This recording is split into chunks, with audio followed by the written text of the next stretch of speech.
Guys, on paper, India is blooming. हम world के 4th largest economy है. GDP growth 7% plus है and stock market भी almost all time high पे है. लेकिन ग्राउंड रियलिटी कुछ और है. आरबीआई का एक शॉकिंग डेटा आया है जो न्यूज़ चैनल ने कवर नहीं किया. India's net household financial savings have crashed to a 47-year low. सिर्फ 5.3% ऑफ जीडीपी. इसका मतलब समझ रहे हो? इसका मतलब ये है कि हमारे पेरेंट्स जब 100 रुपये कमाते थे तो 25 रुपये सेव करते थे, और हम जब 100 रुपये कमाते हैं तो मुश्किल से 5 रुपये सेव करते हैं. बाकी 95 रुपीज़ कहाँ जा रहा है? Inflation? Yes, but the bigger reason is a psychological virus. हम अमीर बनने से पहले अमीर दिखना चाहते हैं. आज के वीडियो में हम एक्सपोज करेंगे the great Indian debt trap.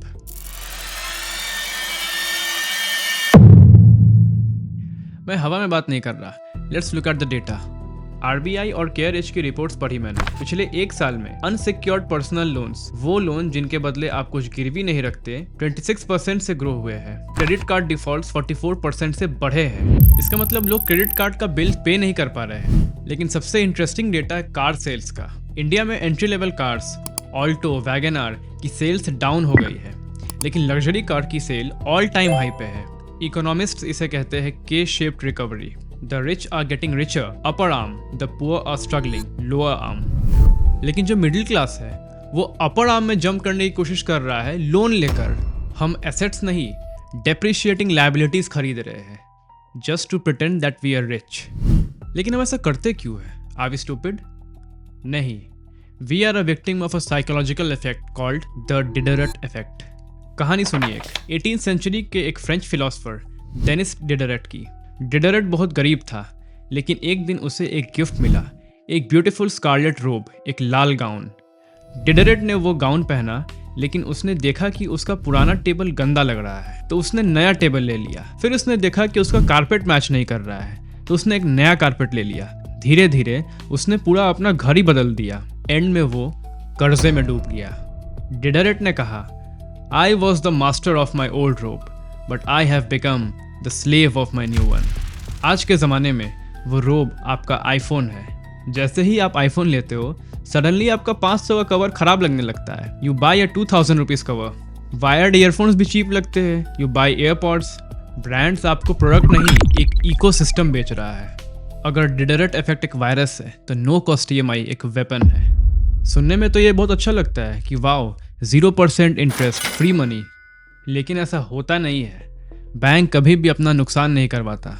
Research shows कि नो कॉस्ट EMI में इंटरेस्ट 2 तरह से छुपा हुआ होता है. पहला, प्रोडक्ट डिस्काउंट, कैश डिस्काउंट गायब हो जाता है.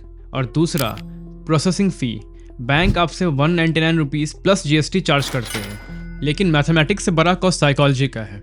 बिहेवियरल साइंस में एक कॉन्सेप्ट है, pain of paying.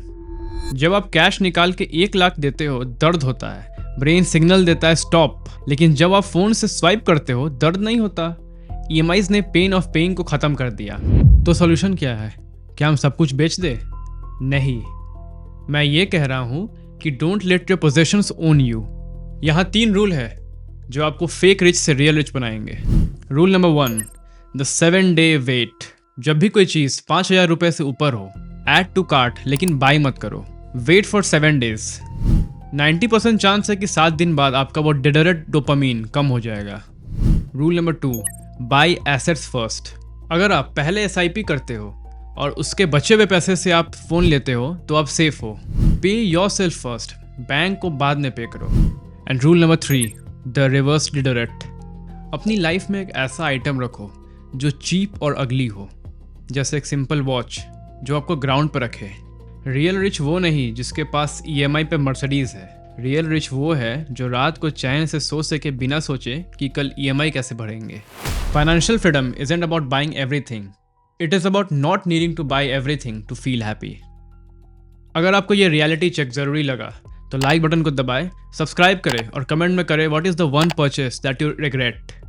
Next videos में हम वापस कोई बिजनेस एनालिसिस पे जाएंगे. तब तक के लिए स्टे ट्यून्ड, स्टे सॉल्वेंट. जय हिंद.